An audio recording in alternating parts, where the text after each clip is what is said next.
In the mid-1800s, art was still a prisoner of perfection. Inside dim, echoing studios, painters spent long hours copying the world exactly as it appeared. Every fold of cloth, every measured shadow, every precise line. To be an artist meant to obey tradition, to paint without emotion, to please the Academy. But outside those shuttered rooms, the world was transforming. Steam engines thundered through Paris, factories filled the air with smoke, and daylight poured through the haze of a restless new age. The painters could feel it, a strange, living glow, waiting to break free from the canvas. And soon, that light would no longer stay outside the window. It would step inside their art and change everything. In the cafés and gardens of Paris, whispers of rebellion began to stir.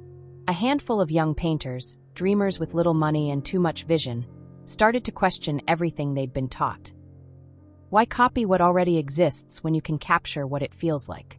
They packed their paints and ventured outdoors, letting the wind move across their canvases and the changing light decide their colors. They painted shimmering rivers, sunlight on skin, laughter in motion. Their work shocked the critics. Unfinished, they sneered. Just impressions. But what was meant as mockery became their banner. In 1874, they held their first independent exhibition, a moment that quietly split the history of art in two. Claude Monet, Pierre-Auguste Renoir, Edgar Degas, Camille Pissarro, and Berthe Morisot. 5 names that would change art forever. Monet chased the glimmer of dawn and dusk, painting water and sky as if they were alive. Renoir filled his scenes with laughter, sunlight filtering through leaves onto dancing faces. Degas studied movement, the discipline of ballet, the fleeting gestures of daily life. Pissarro painted the rhythm of rural fields and quiet streets. And Morisot, one of the few women allowed to exhibit, painted domestic life with a softness that hid her fierce independence. Together, they rejected control and sought emotion. Their canvases were windows into feeling, unpolished, imperfect, but filled with life. They didn't paint what they saw. They painted how the world felt in that single, vanishing moment. The Impressionists shattered the old rules of color and shadow. Instead of blending tones smoothly, they placed strokes of pure pigment side by side, daring the eye to mix them. Shadows were no longer gray or black, but blue, violet, even rose. When you stood close, their paintings looked like chaos, broken bits of paint, reckless and wild. But step back, and the picture suddenly breathed.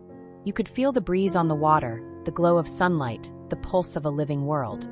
For the first time, painters were not freezing reality. They were chasing time, capturing the instant before it changed, before the light shifted and the world moved on. Their courage came at a cost. The established art salons laughed them out of exhibitions. Dealers refused to sell their work. Many lived in poverty, their paintings piled in small rooms, gathering dust. Yet none of them turned back. They believed the world would one day see what they saw, that truth was not in detail but in light. Slowly it happened. Viewers began to feel something in those broken brushstrokes, a sense of presence, of emotion.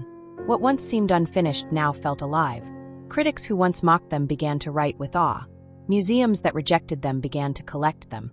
Their rebellion opened doors for every movement that followed, from Van Gogh's fiery skies to Cézanne's structured landscapes, and even to the birth of modern abstraction. More than a century later, the spirit of Impressionism still lives wherever light meets feeling. In every photograph chasing the glow of a setting sun, in every artist who paints what the heart remembers rather than what the eye records, their vision endures.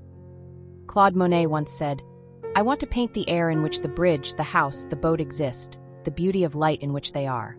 That idea changed everything. Impressionism was not just a style, it was a revolution of perception, a reminder that beauty is fleeting and life is motion. It taught us that art does not need to be perfect to be eternal. It only needs to feel alive. Impressionism, when light learned to paint,